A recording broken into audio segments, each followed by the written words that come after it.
se sorprende y está bien, porque la verdad que lo que pasa es que todos nos sorprendemos, digamos, con el tamaño de la obra. Bueno, el hormigón es un hormigón H30, digamos, colado in situ. Es todo, en la obra no hay planta de hormigón, se trae el proveedor principal es Lomax. El edificio, bueno, el edificio del reactor tiene 8 niveles de losas principales y algunas intermedias, entre pisos fundamentalmente donde van equipos. Tiene dimensiones de 31 metros aproximado en sentido norte-sur, perdón, este-oeste y 57 en sentido norte-sur, y una altura, como les decía, entre menos 9,60, que es el nivel de fundación, hasta 26,50, que es el nivel más alto de losa de techo. El nivel 0 de los edificios corresponde al 11,50 IGN. Los 4 edificios tienen fundaciones superficiales mediante plateas de hormigón, y para los 4 edificios, bueno, excepto para el edificio del reactor, que tiene 2 subsuelos, digamos, del 0 al 960, menos 960, digamos, como les mencioné, para los otros 3 edificios fue necesario hacer un reemplazo de suelo. En la zona, digamos, el suelo característico es la tosca, que es un suelo de muy buena calidad, pero bueno, entre 2,5 metros y 3,5 metros, la calidad, digamos, ahí sí era no, digamos, es el espesor del suelo que no es de buena calidad, que es más heterogéneo y de menor resistencia, y bueno, todo ese suelo se reemplazó por la misma tosca, digamos, una tosca seleccionada, y la verdad que, bueno, sí fue necesario, obviamente, deprimir la napa para poder hacer las excavaciones, pero el comportamiento del suelo es excelente digamos, van a ver en las primeras fotos, la zona era un pantano, literalmente, y bueno, hoy lo que se ve, bueno, es una cosa totalmente, totalmente distinta. Bueno, el edificio del reactor tiene en su parte central el bloque del reactor, que es un bloque de hormigón, es un macizo de hormigón que contiene la pileta del reactor y la pileta de servicios. Esto, permítanme adelantarme un poquito, que es para que lo vean. Este bloque es de hormigón pesado, hormigón de alta densidad, por cuestiones fundamentalmente de blindaje. En la pileta del reactor es donde se aloja el núcleo del reactor, que es, digamos, el corazón del reactor, es donde está el combustible nuclear. Y en esta imagen se ve la pileta principal del reactor y la pileta de servicios, que es una pileta de servicios auxiliares a la pileta del reactor, donde, por ejemplo, se aloja el combustible gastado cuando se reemplaza. Acá se ven también, estos son los obturadores por donde salen los haces de neutrones, para que van hacia el edificio de guías de neutrones para la instrumentación de los ensayos con las técnicas neutrónicas, y después tienen asociados 2 niveles, que se ve solamente uno, que son esto que sobresale, digamos, por fuera del bloque central, que son las celdas calientes, que es donde se reciben, bueno, de distintas facilidades de ensayos que se procesan en esas celdas. Son cápsulas, digamos, que llegan a estos lugares digamos, terminan un proceso que se desarrolla dentro de la pileta del reactor. Todo este macizo de hormigón es, como les decía, de hormigón pesado. Este hormigón al inicio de la obra fue una búsqueda, y fue un punto importante, digamos, en la búsqueda de proveedores de agregados pesados para poder llegar a la densidad de diseño, la densidad que es de diseño, digamos, para el cálculo de los blindajes, es de 3.400 kilos por metro cúbico, a diferencia del hormigón convencional que habitualmente se considera en 2.400 kilos por metro cúbico. Y para hacer ese salto en densidad, bueno, estamos usando pellets de acero, que es de acero no, perdón, es mineral de hierro, que es el pellet que se usa para el alto horno, digamos, para la fabricación de acero, y un laminillo que es como una arena, también, digamos, de mineral de hierro, que es un subproducto de la industria metalúrgica, que sirve para, para elevar la densidad del hormigón.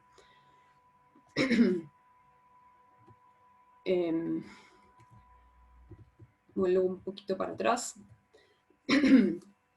Para tener una idea, digamos, de los volúmenes, el total de hormigón de la obra son aproximadamente 13.000 metros cúbicos, y el volumen de hormigón pesado son 3.000 metros cúbicos. Además del bloque del reactor, digamos, alrededor de este macizo alrededor de las piletas, hay algunos recintos que alojan fuentes, digamos, radiactivas, entonces también son construidos con hormigón pesado, cumpliendo también una función estructural, pero fundamentalmente de blindaje. Un poco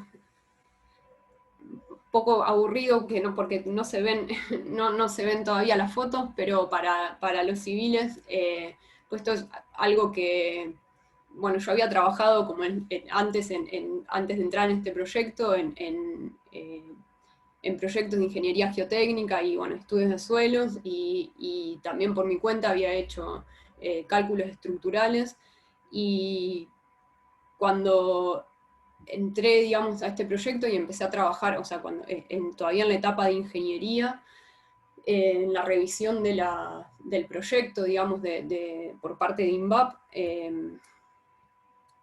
obviamente, bueno, me empecé a topar si bien los reglamentos y las hipótesis de diseño están contempladas, o sea, cosas que habíamos visto, usamos el CIRSOC 201, por ejemplo, para el cálculo de estructura, hay muchas consideraciones que se hacen que no son, digamos, propias, o sea, que no se utilizan en las estructuras convencionales. Por ejemplo, para cualquier edificio que podríamos construir en la provincia de Buenos Aires, los que, o sea, ya cursaron estructuras, saben que, bueno, en relación al sismo, la provincia de Buenos Aires es zona cero, digamos, no consideraríamos, no es una zona sísmica. Sin embargo, para el diseño del reactor, y esto es por una reglamentación propia, digamos, las normas de diseño para estructuras, para edificios, digamos, en la industria nuclear, particularmente es de reactores de potencia. Hay que verificar el sismo, y los sismos de diseño difieren de los sismos los niveles sísmicos difieren de los niveles que usamos, digamos, en las estructuras convencionales. Sin embargo, el diseño después se realizó siguiendo los lineamientos del CIRSOC 103. Bueno, en los criterios generales de diseño del edificio del reactor, consideramos hipótesis, bueno, de inundaciones, inundación la defensa, digamos, contra la napa, o sea, el terreno ahí es bajo y está cerca del arroyo, de un sistema de arroyo, el arroyo El Palo y el arroyo Aguirre. Bueno, el terreno está en la zona, en estas 4 hectáreas en donde se emplaza la obra, está... se hizo un relleno de 1,5 metros aproximadamente de altura, la cota del terreno natural era 10 y el cero hoy es 11,50. En términos de la estructura de hormigón, la protección contra la corrosión, y en términos de durabilidad, la vida útil del reactor son 50 años, y la durabilidad se extendió 20 años más, considerando la etapa de desmantelamiento, que viene luego de que concluye la vida útil del reactor. Lo que le comentaba en relación a la protección contra terremotos, digamos, el análisis sísmico, o sea, son edificios que tienen diseño sísmico con niveles sísmicos que están definidos en normas propias, digamos, de la industria nuclear. Y tenemos particularmente un apartado especial para lo que es impacto de aviones, en general impactos de tornados, impacto de misiles provocados por el viento, y en particular impacto de aviones, que bueno, los edificios tienen que, sobre el edificio del reactor particularmente, cumplir con dar cierta protección al impacto de avión, que obviamente son aviones determinados, que en función del, digamos, del sitio y la probabilidad de impacto que puede haber. Y esto le comentaba antes, otro de los criterios importantes de la protección radiológica, que es el blindaje que brinda la estructura en sí misma de hormigón. Acá algo que pasó, digamos, durante el proyecto, y que es también un poco lo que pasa en la obra civil, o el proyecto de las estructuras y los edificios, en general, como que tienen, es el depositario de los requerimientos de todos los sistemas que componen el reactor, digamos. Todo lo que es funcional tiene como una demanda sobre la estructura y sobre la distribución, digamos, de los edificios, además de lo que es, bueno, obviamente la resistencia que tiene que tener la estructura, el comportamiento frente a deformaciones, digamos, lo que uno analiza, como es la cáscara, es lo que contiene todos los procesos, todos los sistemas tienen requerimientos, digamos, sobre estos edificios y estructuras. Bueno, esto simplemente el diseño estructural está, digamos, la norma básica es el CIRSOC 201, y en particular acá fue un código de consulta permanente, y de todo lo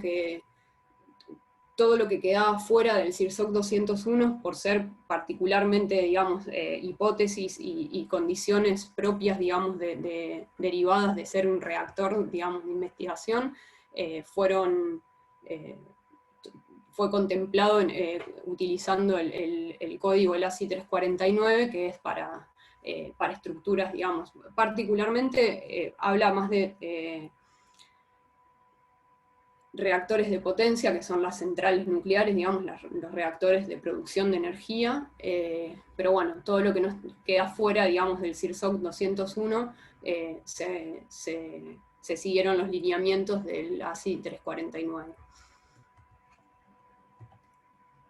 Bueno, esto simplemente a modo para mostrarlo, estos son esquemas de la pileta del reactor, que es la pileta en donde se aloja el tanque reflector, que a su vez es el dispositivo donde se ubica el núcleo del reactor, donde van los combustibles nucleares. Y está unida a través de un canal de transferencia la pileta de servicio, que es, digamos, de soporte para esta pileta. A diferencia de, esto lo iba a decir al principio y me olvidé, básicamente en general nos estamos acostumbrados a escuchar sobre reactores de potencia, que son las centrales nucleares. Este reactor no produce energía, este reactor está en digamos, lo que se denominan reactores de baja mediana potencia. En particular, este reactor es de 30 megawatts, pero no produce, digamos, o sea, no es de producción de energía. como lo es Atucha, como lo es el proyecto CAREM que está en ejecución en Lima. Estos, fundamentalmente la diferencia, o sea, en esta diferencia radica en la forma en que se genera, digamos, la tecnología, digamos, del reactor. Estos son reactores de pileta abierta. Uno desde la pileta del reactor, uno ve el núcleo. Esta pileta tiene, que el blindaje se hace con agua, digamos. Uno desde la boca de la pileta ve el núcleo funcionando, digamos. Cuando está en funcionamiento, uno puede desde arriba ver el reactor. No sé si vieron, la verdad que no me di cuenta, pero hay un efecto que es el efecto Cherenkov, que se ve, si han visto algo parecido a esta imagen, perdón, donde se ve el núcleo del reactor, que se pone azul cuando está en plena, siempre, cuando está la reacción, digamos, en plena potencia, es característico de estos reactores. Bueno, y un poco para ir entrando en la parte final, la obra civil, como les comentaba, primero esto es un corte simplemente donde se puede apreciar como alrededor de la pileta todo lo que es, todos los componentes, digamos, que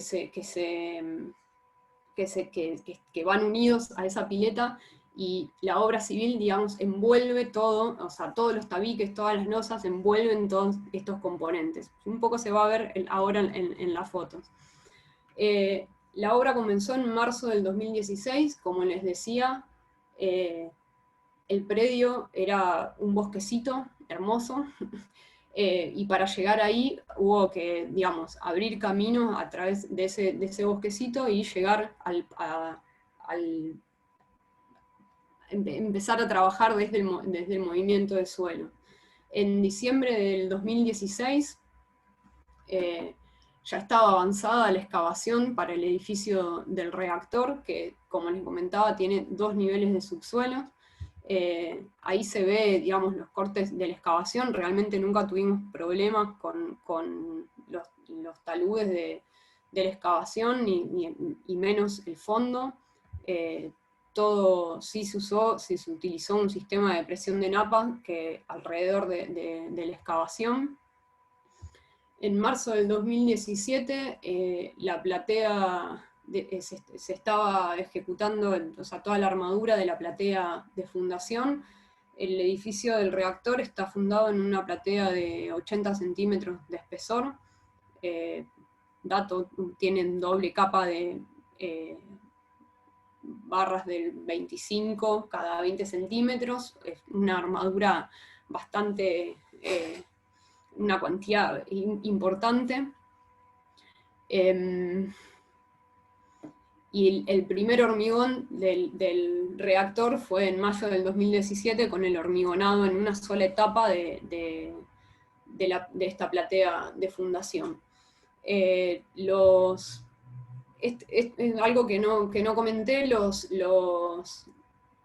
todos estos, los reactores en particular, y otras instalaciones nucleares llevan un proceso de licenciamiento que le otorga la ARN, que es la Autoridad Regulatoria Nuclear.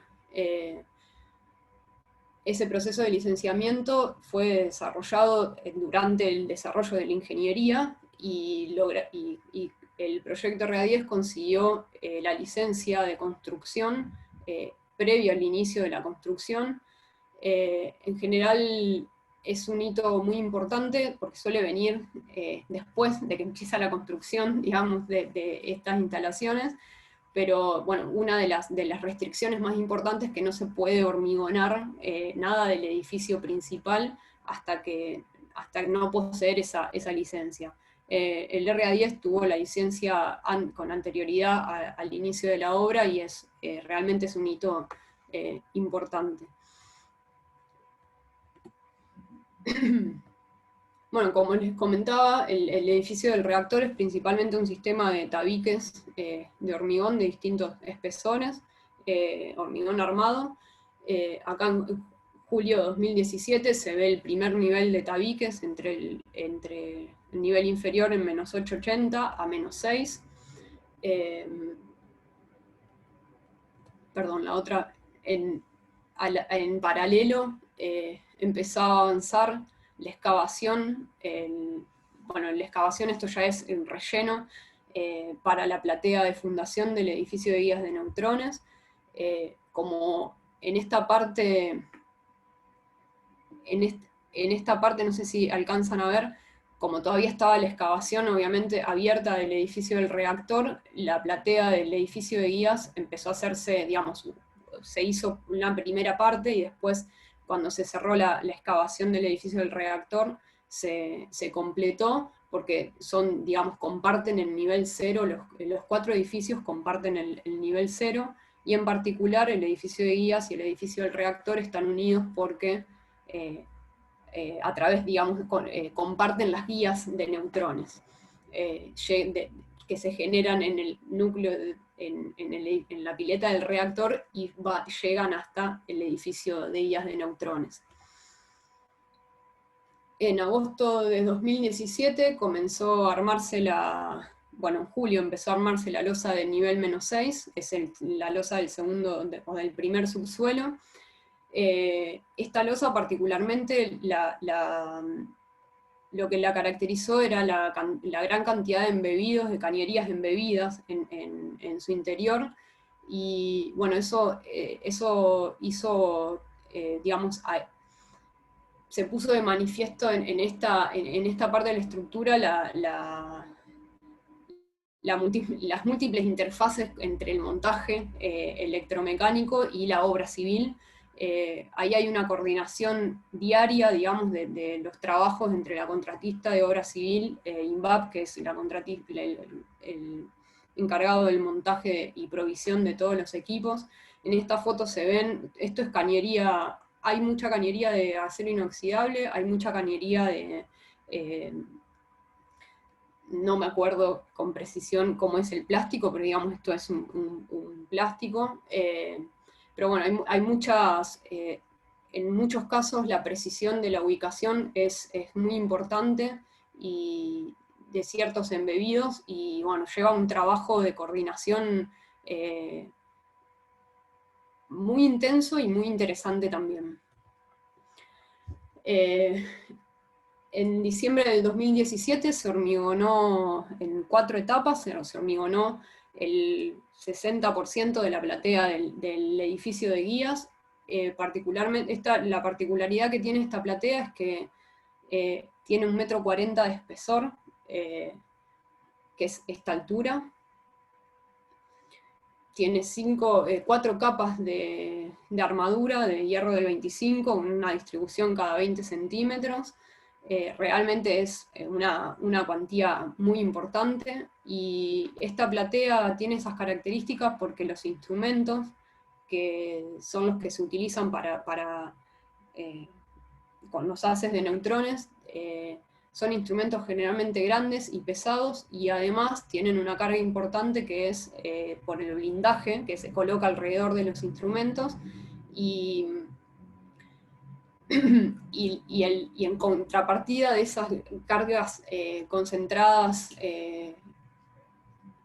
elevadas, es que la sensibilidad de los haces, que digamos, tienen requerimientos de alineación muy estrictos, entonces, digamos, la deformación producto de estas cargas elevadas tienen que estar muy bien controladas.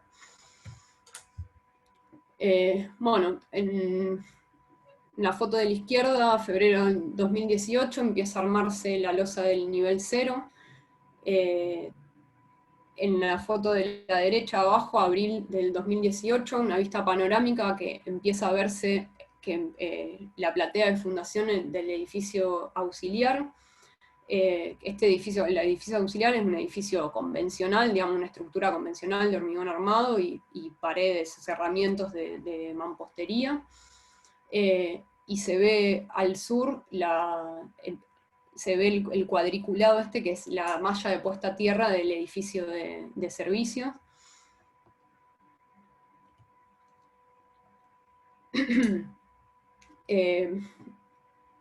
En esta foto lo que quiero mostrarles es el edificio siempre fue avanzando, digamos, esto con una importante, digamos, coordinación entre los montajes y la obra, porque, bueno, por necesidad en sí de los montajes, y también porque a veces había que esperar ciertos, y sigue sucediendo, ciertas provisiones que estuvieran en obra, digamos, a determinado momento.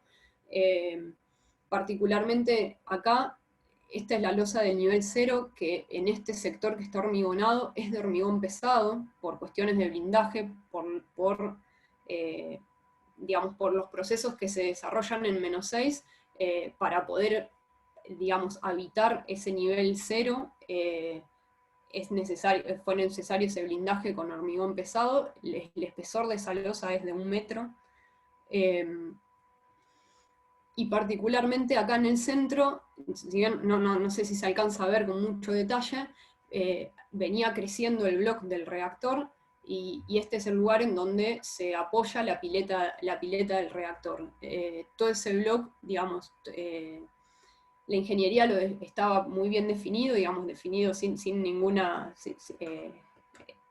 digamos, muy detallado, todo clarito, todas las armaduras, todo cómo iba, pero al momento de ejecutar esa obra y tener en cuenta todos estos montajes y todos los momentos, digamos, en que entra cada componente, la ingeniería constructiva que se desarrolló es realmente de un nivel y un alcance muy interesante. Y bueno, acá se ven, por ejemplo, digamos, todo hormigonado hasta un nivel, y la reserva, y acá hay unas tablas que tapan el hueco en donde va la base de la pileta.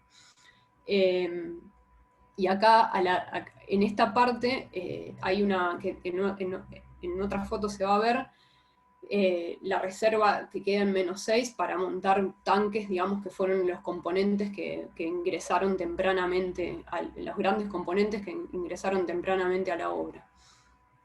En agosto del 2018 fue un hito importante, pues se realizó el montaje de la pileta del reactor. Este componente es todo fabricación nacional, excepto las 3 bombas del sistema primario de refrigeración que se fabricaron en México, y ya están en el país, ya están prontas a ser instaladas. Eh, la pileta del reactor, la pileta de servicio, los tanques más importantes, todo se fabricó en el país. Bueno, vuelvo atrás. En agosto del 2018 se hizo el montaje de la pileta del reactor. En febrero del 2019 se hizo el montaje de los tanques de decaimiento. Acá, un poco como les hablaba de la interfaz entre la obra civil y el montaje electromecánico. Por ejemplo, para poder montar este tanque que se está montando acá, había que tener teníamos que tener pintado el recinto que lo alojaba, porque una vez montado el tanque, luego de montado el tanque había que cerrar ese recinto con la losa de techo, porque arriba del tanque de decaimiento va la pileta de servicio.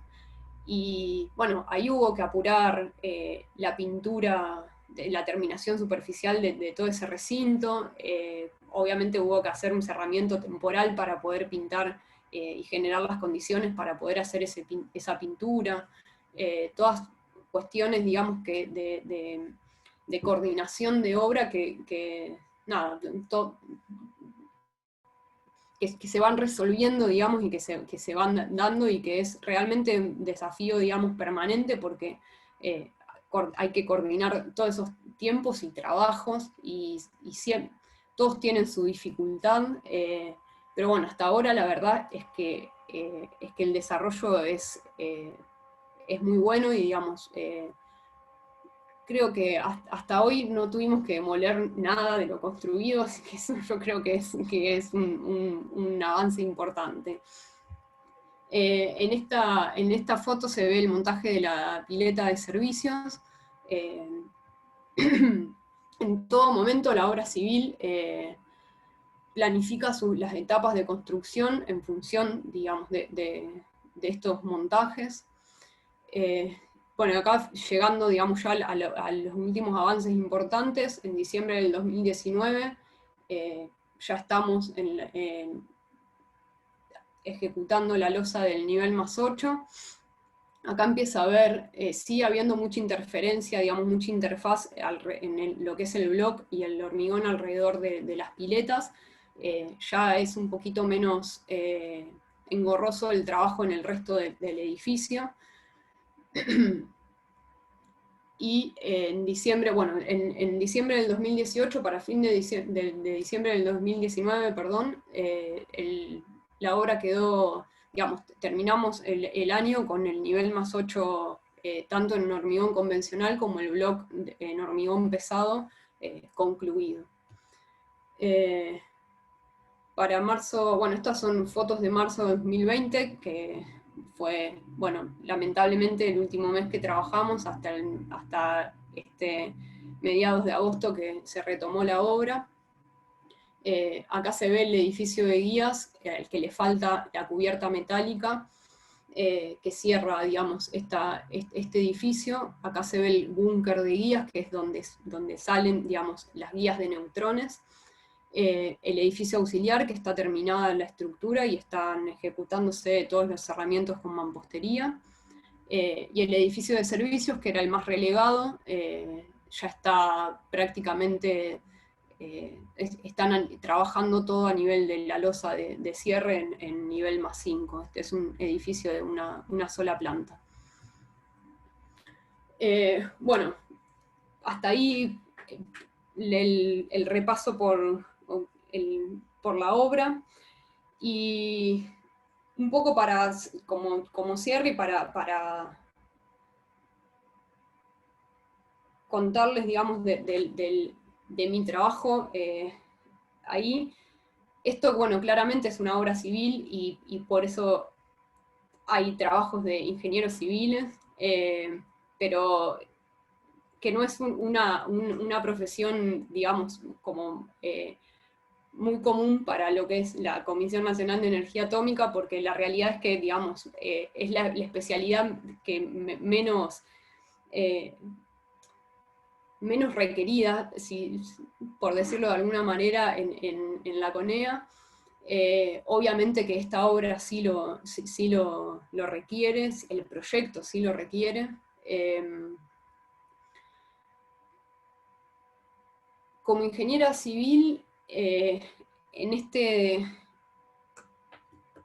este trabajo lo que destaco es, y principalmente, digamos, y en este proyecto es el trabajo interdisciplinario y en equipo. Es un proyecto realmente que no se puede pensar sin un trabajo de estas características.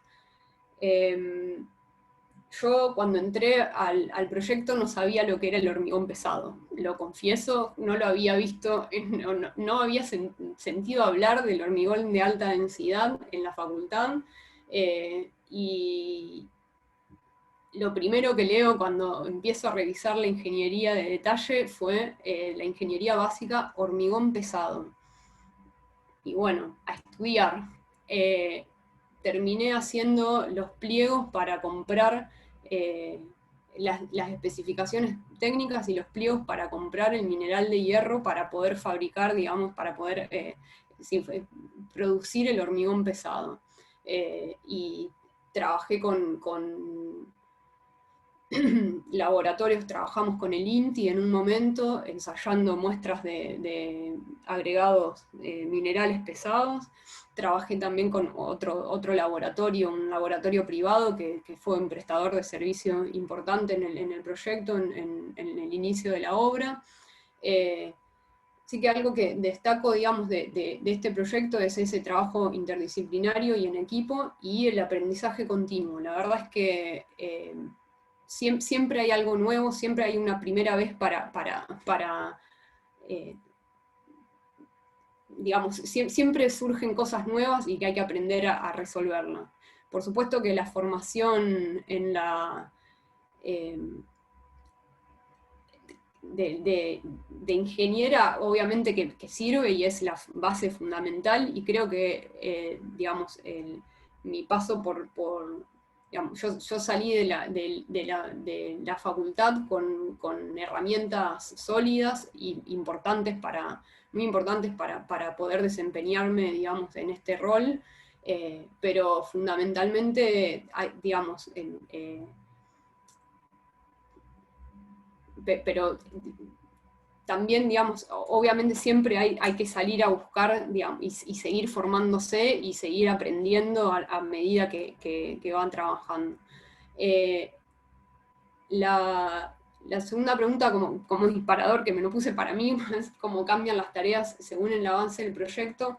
Esto, claramente en este proyecto estuvieron bien diferenciadas las etapas, digamos, de avance, y yo ingresé al proyecto y empecé trabajando con la revisión de la ingeniería, redactando especificaciones técnicas para contratar servicios de consultoría, para contratar por esto, la compra del mineral de hierro, la licitación, el armado de la licitación de la obra pública, todas cosas que uno, bueno, sí, la ley de obras públicas en la facultad la ves, pero la realidad es que hasta que no necesitas, hasta que no estás en un proceso, por ejemplo, de selección, no, digamos, no necesitas manejarla, y bueno, es una... eh, es algo que, digamos, que en camino, digamos, hay que incorporar. Bueno, de esa primera etapa de trabajo, ahora mis tareas están mucho más relacionadas con el seguimiento de la obra, la gestión de los cambios del proyecto. Nosotros tenemos una gestión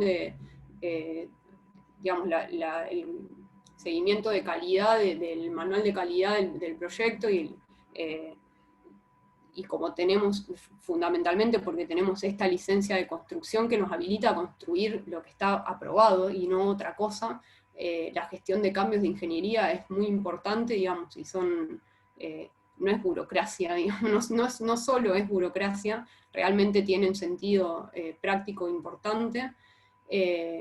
Bueno, todo lo que es la gestión de los contratistas y las distintas interfaces y la organización de las tareas, digamos que eso en la primera etapa de ingeniería, por supuesto que no estaba. Bueno, esto, digamos, forma parte del cotidiano del trabajo. Bueno, y nada, para cerrar, es realmente un proyecto que desde el principio fue desafiante y sigue siéndolo porque siempre tenemos tareas nuevas y problemas, no por problemas, sino situaciones a resolver. eh, y bueno, y también, digamos, y no solo por el avance del proyecto, sino en un contexto de un país que cambia, un contexto digamos, económico más o menos complejo, contextos políticos también que son particulares, y bueno, ahí eh, en equipo y con, digamos, no sé, con mucha voluntad, nada, se trabaja y se está, digamos, es lo que ven hoy en la obra, digamos, un proyecto importante que está en ejecución, que tiene, creo, un alto impacto, va a tener un alto impacto, digamos, social y sobre todo de soberanía en esto, en la producción de radioisótopos que si no compraríamos afuera, por ejemplo. Y bueno, un poco confusa estas últimas ideas, pero Pero bueno, este es el proyecto RA10, este es el estado actual, digamos, de la construcción, y bueno, mi aporte, digamos, a este trabajo es desde la ingeniería civil, desde la obra civil, y en todo lo que se requiera, digamos, en el equipo de los que formamos parte de este proyecto. Bueno, les Excelente, agradezco la atención y nada, a disposición para preguntas. muchísimas gracias. Si esto fuese una actividad presencial, seguramente este es el momento en donde todos empezamos a aplaudir. Mira, vos sabés, Ana Paula, yo soy ingeniero en sistemas. La verdad que estoy sorprendidísimo con todas las cosas que has mostrado. Las imágenes hablan por sí solas y la verdad que me imagino a vos y a las personas que te acompañan en tu trabajo, trabajando ahí. Me parece la verdad algo increíble.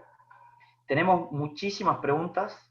Hay muchas de las preguntas que vos las fuiste contestando a medida que ibas avanzando en tu explicación.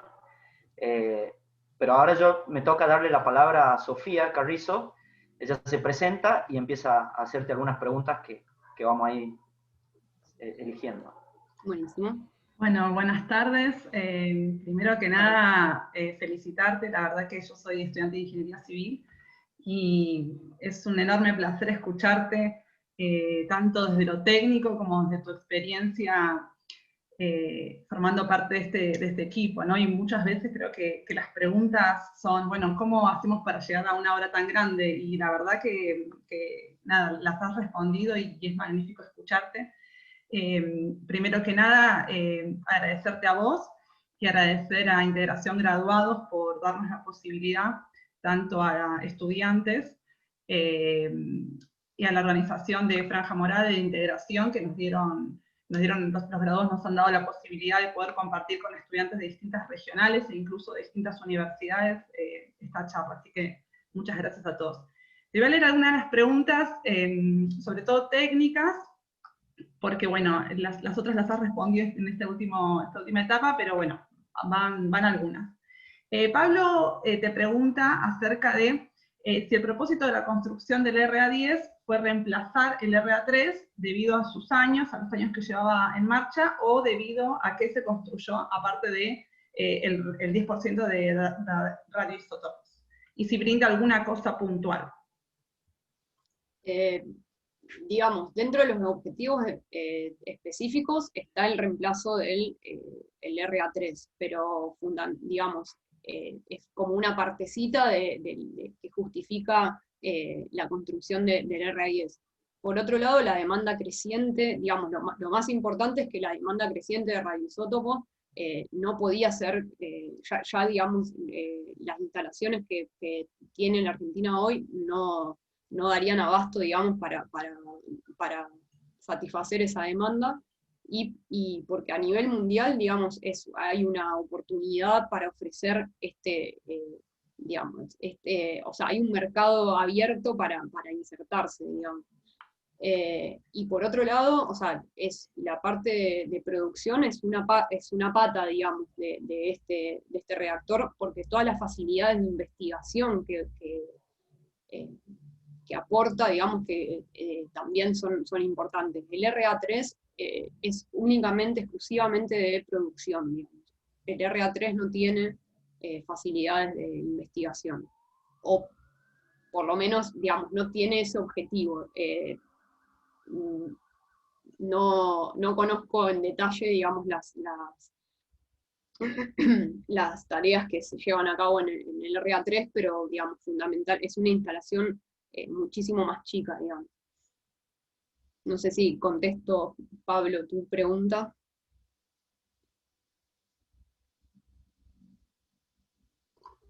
Ahí está, cualquier cosa que Pablo nos escribe. Un poco acompañando esto, después de los 50 años que finalizaría la obra útil de este reactor, ¿qué se hace con él en general, con su edificio? O sea, ¿cómo se desmonta? Y claro, ¿cuál es su desmonte?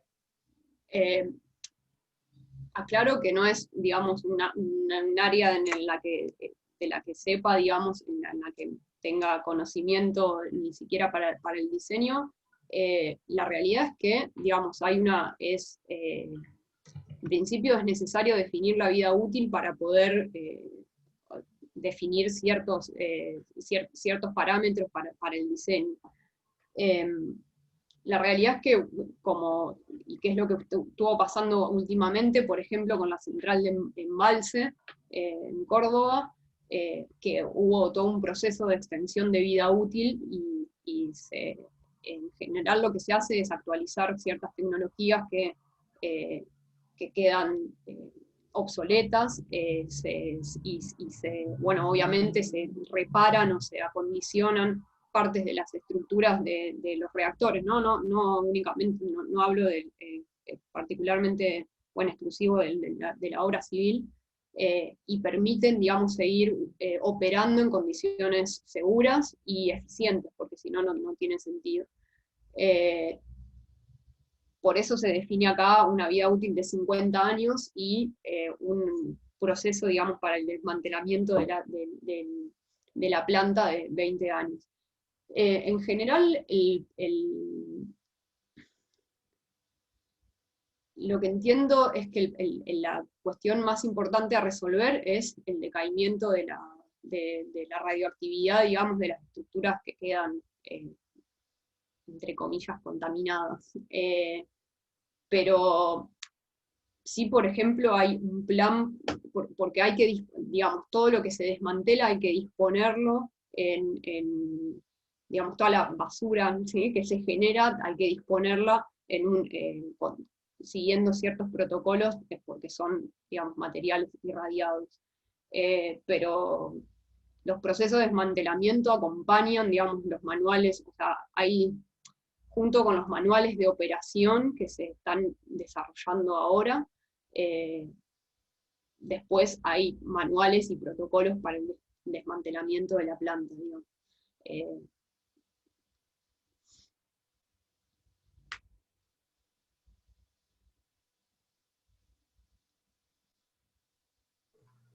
Disculpen el ruido tremendo que estoy teniendo acá en el barrio, no sé qué está pasando.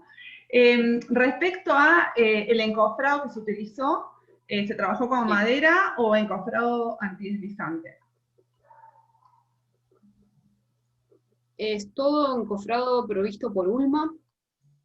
Hay dos tipos de encofrado y es todo, o sea,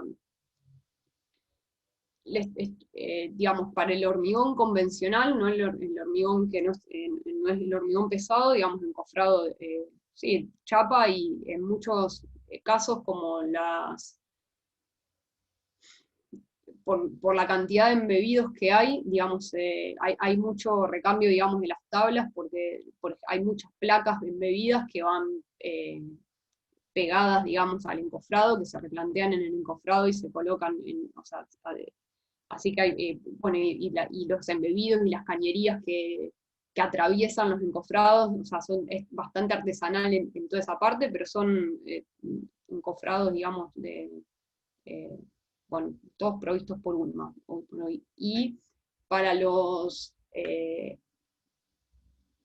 para lo que es todo lo que es el bloque del reactor y las estructuras de blindaje con hormigón pesado, se usó un tipo de encofrado que no recuerdo el nombre, cómo lo identifican, pero que fundamentalmente lo que tiene es, en general los encofrados, digamos, las dos caras, por ejemplo para los tabiques, las dos caras se unen, tienen, digamos, uniones pasantes, ¿no?, que quedan las típicas perforaciones que se hacen, digamos, que van con tornillos que después, para ajustar, digamos, las dos caras del encofrado. En el caso del hormigón pesado, eso no es, o sea, no es admisible, porque para evitar, digamos, lo que hay que evitar cuando son estructuras de blindaje es que queden planos,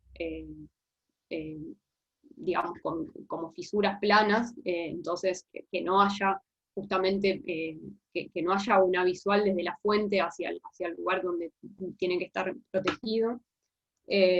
Entonces no se usa eso y son como encofrados más robustos, digamos. Todo lo que es la soportería de los encofrados son estructuras mucho más robustas. Desconozco, la verdad es que no recuerdo cómo identifican a los dos tipos de encofrado.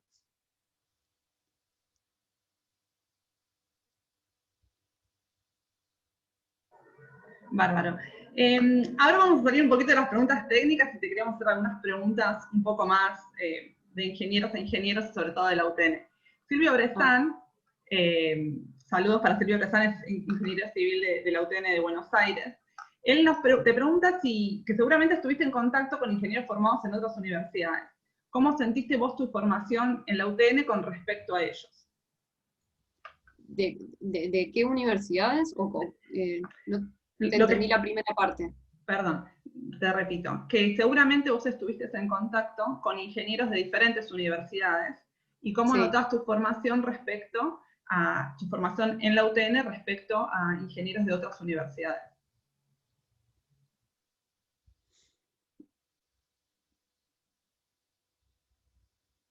La verdad es que sí, por supuesto que estuve y estoy en contacto con ingenieros e ingenieras de otras universidades y otras especialidades dentro de la ingeniería, y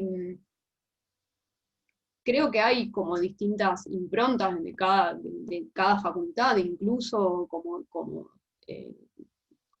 como algunas tendencias, digamos, que se pueden ver en la formación, pero la verdad es que yo creo que hay nada, en particular de lo que yo recibí, como mi experiencia en la UTN en Santa Fe, es que mi formación es suficiente, que me permitió insertarme, digamos, y trabajar, que por supuesto la formación es un proceso continuo. Obviamente que en estas profesiones necesitas un título habilitante, pero después, digamos, la universidad es una formación de base y realmente creo que la UTN, y en particular la UTN de Santa Fe, sinceramente no conozco en profundidad otras regionales, pero creo que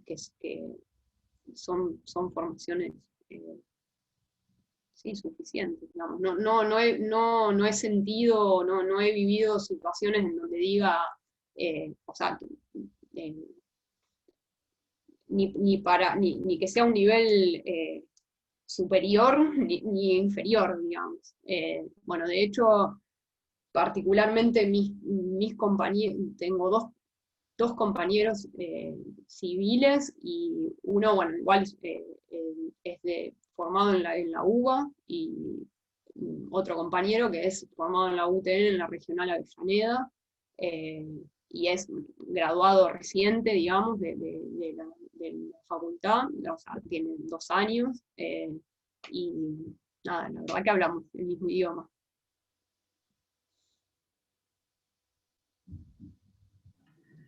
Bien, buenísimo.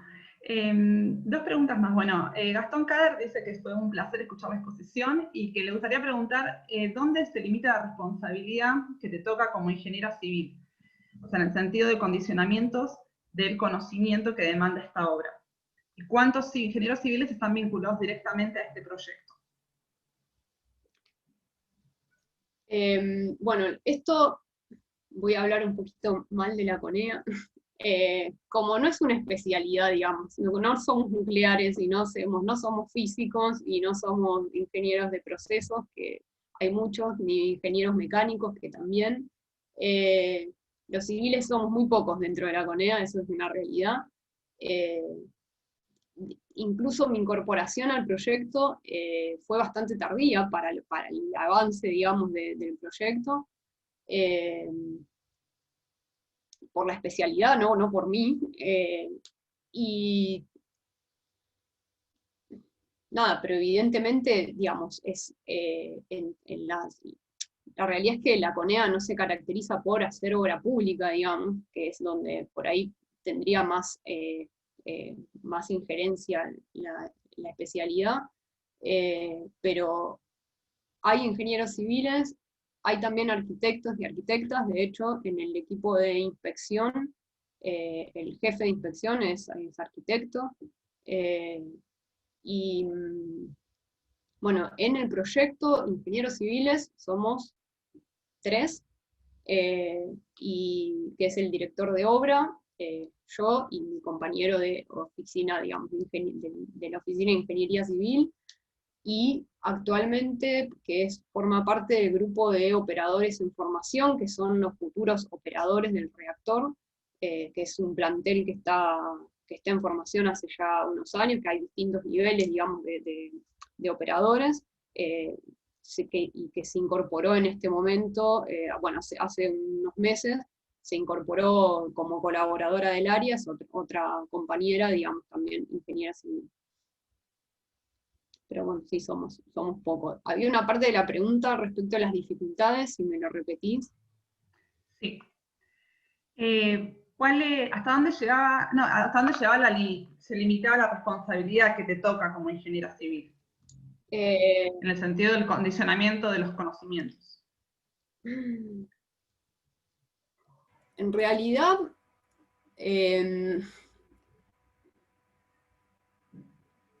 no estoy muy segura de qué firmo. No.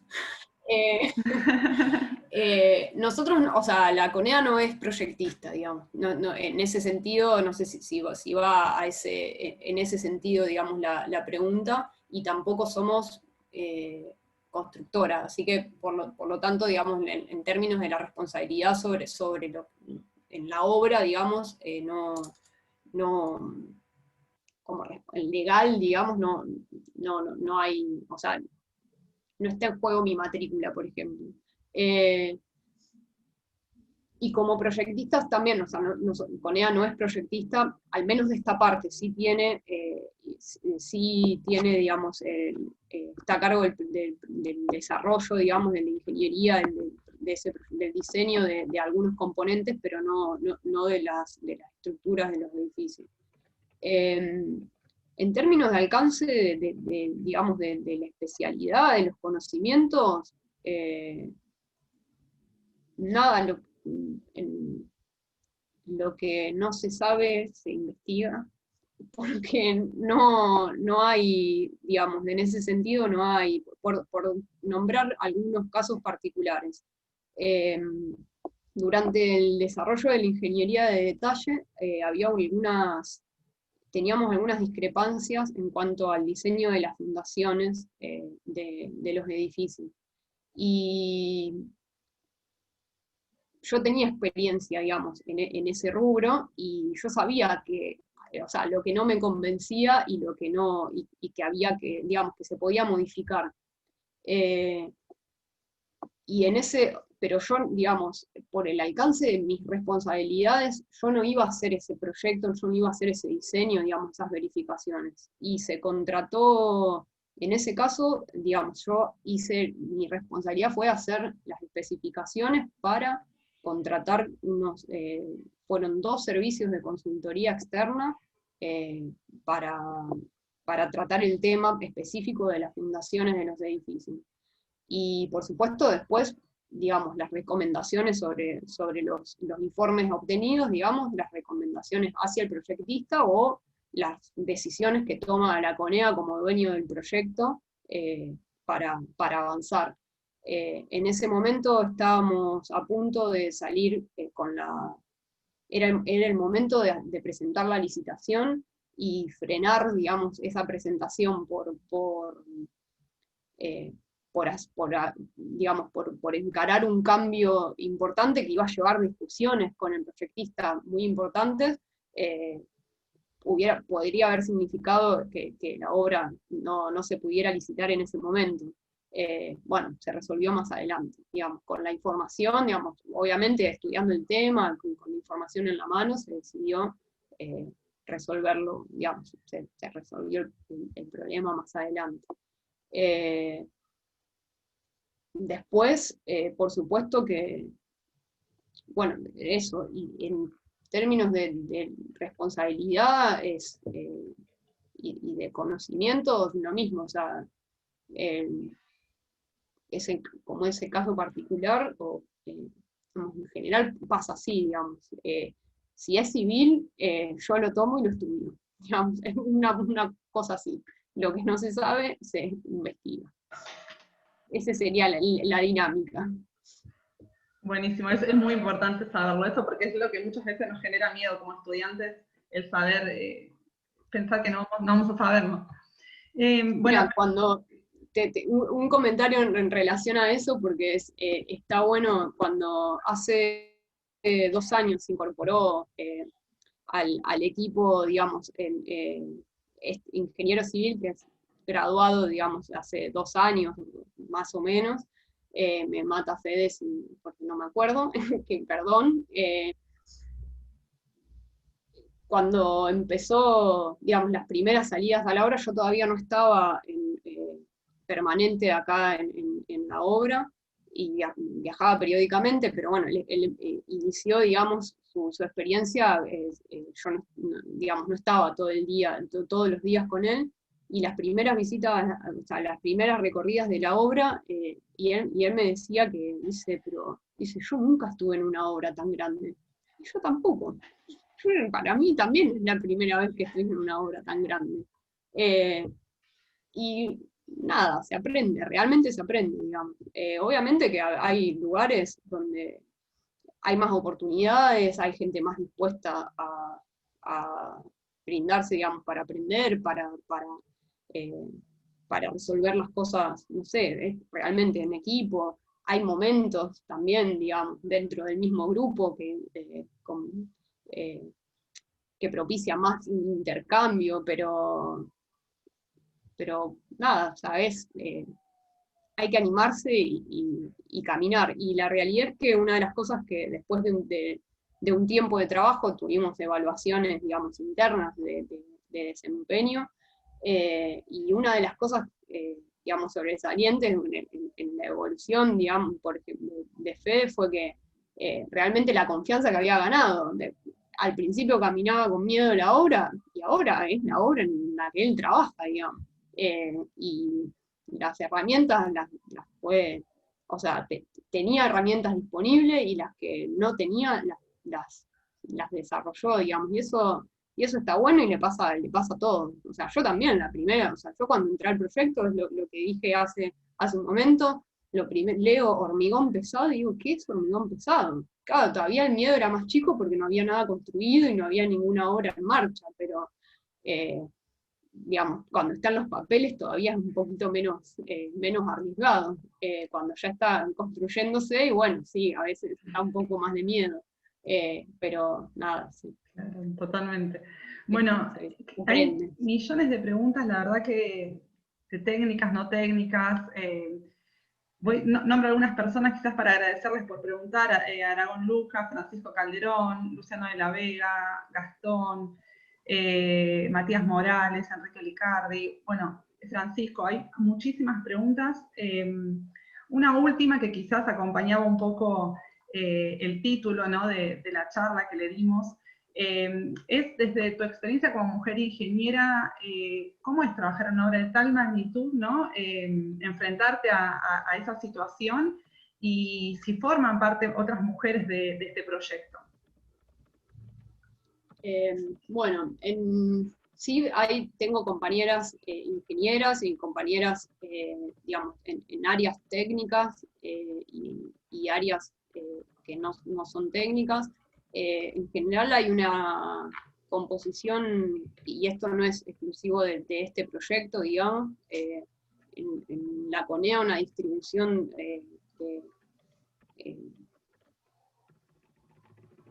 en los espacios, digamos, como en la, no sé, creo que muchas de las instituciones públicas y en general, sí hay diferencia, digamos, en el acceso a ciertos lugares, digamos, y por cómo digamos, no es, no quiero decir cosas,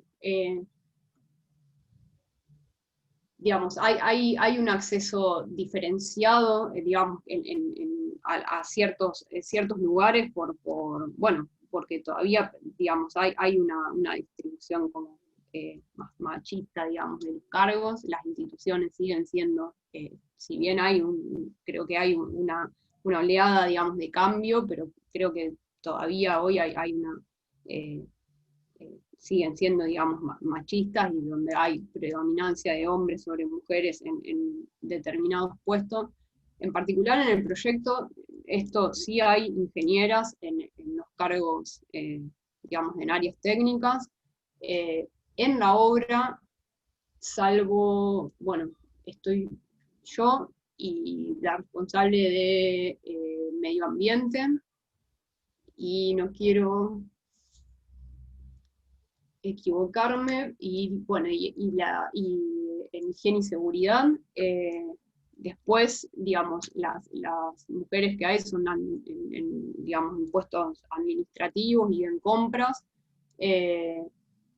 En la obra, en los planteles tanto de INVAP como de Caputo, digamos, la contratista de la obra civil y de montaje electromecánico, hay mujeres, pero hay pocas. Por supuesto que en lo que es operarios, prácticamente no, digamos, sigue siendo un mundo netamente de hombres. Y sí, hay situaciones, digamos, es marcado, hay muchas situaciones en donde vos decís, reparás que sos la única mujer que está en una mesa de 10 hombres. Y bueno, yo la verdad es que no, digamos, no puedo decir que estuve en situaciones, digamos, por ahí de violencia o con género, digamos, relacionado al trabajo, pero sí, por supuesto que hay un montón de situaciones que por ahí se dan como habituales y normales, y que no lo son, digamos. Pero nada, eso. En el equipo, digamos, de Bariloche, de ingeniería, sí está un poco más equilibrado el número de mujeres en el proyecto, no en la obra todavía no, digamos, sí, realmente sigue siendo un mundo más de hombres. Bien, bueno, muchas gracias. Bueno. Muchas gracias. Ana Paula, muchísimas gracias. Me quedo con esto último que vos decís. Ojalá que vos y ese grupo de compañeras que tenés ahí en el laburo sean el puntapié inicial para empezar a transformar esa visión que a veces imponen los hombres, o imponemos. Y nada, es un orgullo para todo nuestro grupo y para todos los utenianos que una persona como vos pueda contarnos todo esto que está ocurriendo en el país. Mil gracias. La verdad que esto lo tengo que hacer en público y proponerte una nueva actividad en algún espacio. Creo que han quedado muchísimas preguntas por hacerte. Creo que la explicación que has dado ha sido magnífica, porque además, como te digo, has ido contestando las preguntas a medida que, sin que te las hagamos, así que eso está buenísimo de tu parte. Mil gracias, y de mi parte agradecerle a todos los presentes, a todos los chicos de la franja que nos han ayudado, a Integración, estudiantes que también nos han dado una mano gigante, así que la verdad que ha sido un trabajo en equipo que ha salido muy bien y estamos contentos. Yo, para cerrar, les quiero contar que el próximo jueves estamos organizando una actividad, va a ser una charla de economía, una especie de clases de macroeconomía en base a lo que está sucediendo desde una perspectiva, lo que está sucediendo en Argentina. Esa actividad la vamos a hacer con Alfonso Pratgay, va a ser el jueves que viene. Quienes quieran participar se pueden poner en contacto con las personas que los han invitado a esta actividad, o pueden seguirnos a nosotros en las redes de Integración Graduados.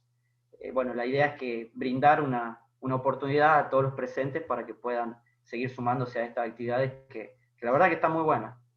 Y Ana Paula, desde ya te tomamos el compromiso de que te vamos a tener que escuchar una vez más, por lo menos, antes de fin de año, ¿te parece? Bueno, les agradezco nuevamente la convocatoria a todos y todas las que se quedaron escuchando y participaron. Eh, bueno, a disposición para organizar eh, otra actividad. Y bueno, la verdad es que como comentario así final